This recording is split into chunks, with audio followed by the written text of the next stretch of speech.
কিভাবে মৃত্যুর হাত থেকে কেউ রেহাই পাবে না। মুসলমান বন্ধুরা আমার, এই লোকটা তো বয়স হতেছিল, লাঠি ছাড়া চলতে পারে না। লোকটা চিন্তা ফিকির করলেন, পাক ও পবিত্র হইতে গেলে জনাবে মুহাম্মদ রাসূলুল্লাহ সাল্লাল্লাহু আলাইহি ওয়াসাল্লাম দরবারে যেতে হবে।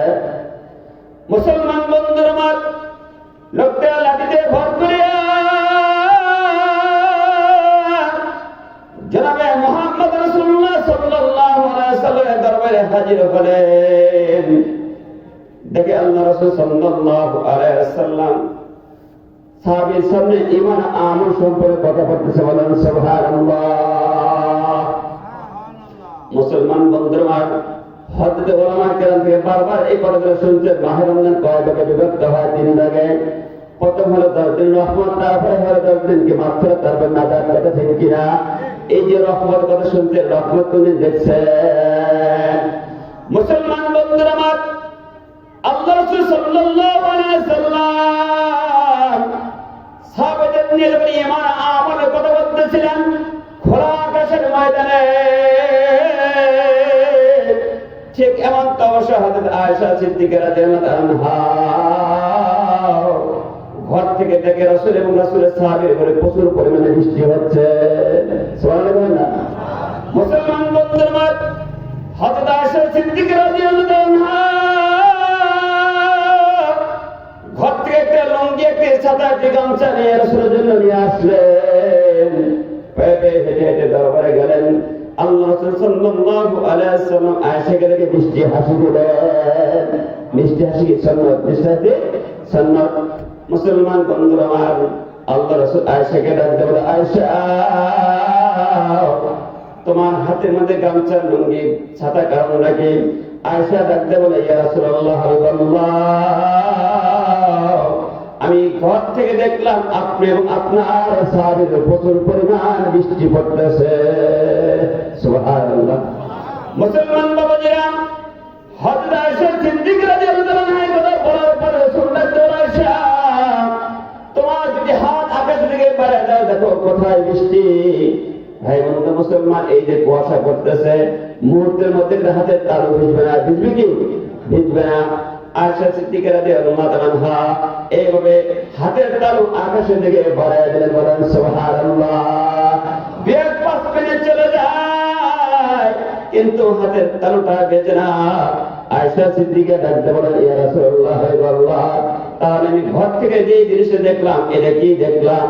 আল্লাহ রাসূল বুঝিয়ে দিলেন, আয়েশা জেনে রাখো, এই পৃথিবীর জমিনের মধ্যে যেখানে ঈমান আমলের কথা হয়, কোরআন হাদিসের কথা হয়, আল্লাহ তাআলা আমাকে যা দেখাইছে অন্য কোনো ব্যক্তি, অন্য কোনো পয়গম্বরকে দেখায় না।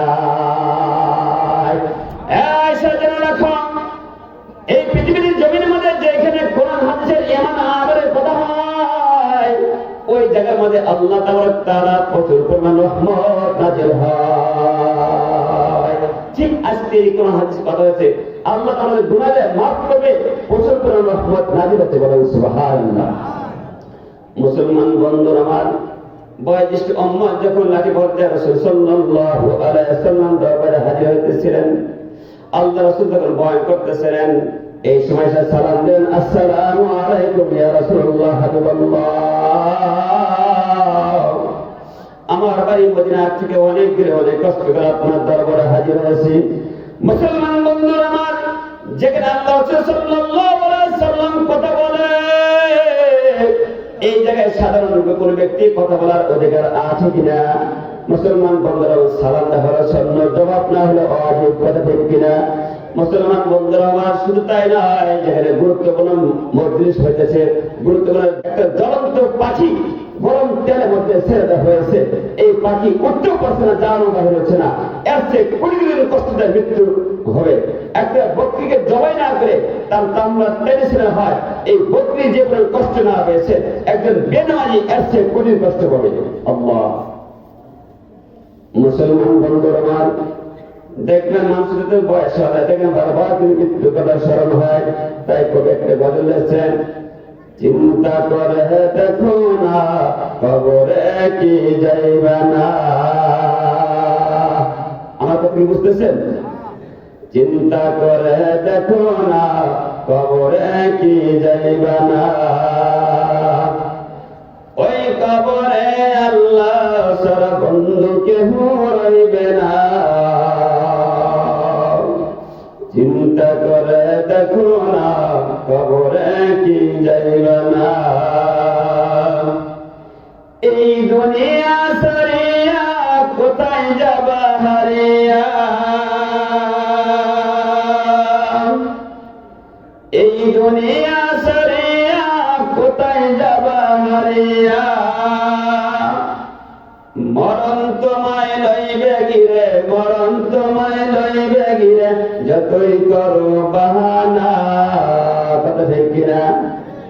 মরণ তোমায় লইবে গিরে, যতই করো বাহানা। চিন্তা করে দেখো না কবরে কি যাইবা না। এই দুনিয়া ছাড়িয়া কোথায় যাবা পালাইয়া, এই দুনিয়া ছাড়িয়া কোথায় যাবা পালাইয়া। কেমনে সেটাই রইবে পরে, কেমনে সেটাই রইবে পরে, শুধু মাটির বিছানা। চিন্তা করে দেখো না কবরে কি যাইবা না, ওই কবরে আল্লাহ ছাড়া বন্ধু কেহ রইবে না। আজান তুমি শুনিয়া কেমনে রইলা ঘুমিয়া। কথা ঠিক কিনা? আজান তুমি শুনিয়া কেমনে রইলা ঘুমিয়া। কবরের আযাবের কথা স্মরণ কেন করো না। চিন্তা করে দেখো না কবরে কি যাইবা না, ওই কবরে আল্লাহ ছাড়া বন্ধু কেহ রইবে না। দিলে বড় অহংকার, চিল্লি না তুই খোদার ঘর। আসি না?